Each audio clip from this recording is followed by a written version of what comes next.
Let us pray. Blessed be you, O God of the living and the dead. Blessed be the memories of those nearly 400,000 persons, our fellow citizens, who have died from the coronavirus epidemic these last several months.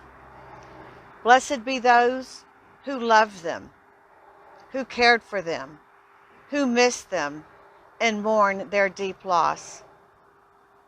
Blessed be the caregivers, doctors, nurses, EMT workers who tended to them, cared for them, and also mourn the death of those placed under their care.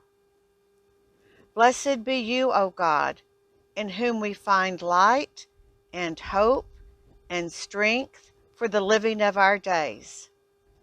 And blessing upon this new beginning a renewed effort, a shored up determination to secure the health and well-being for loved ones and friends and neighbors and for strangers here in our land and abroad in this new year.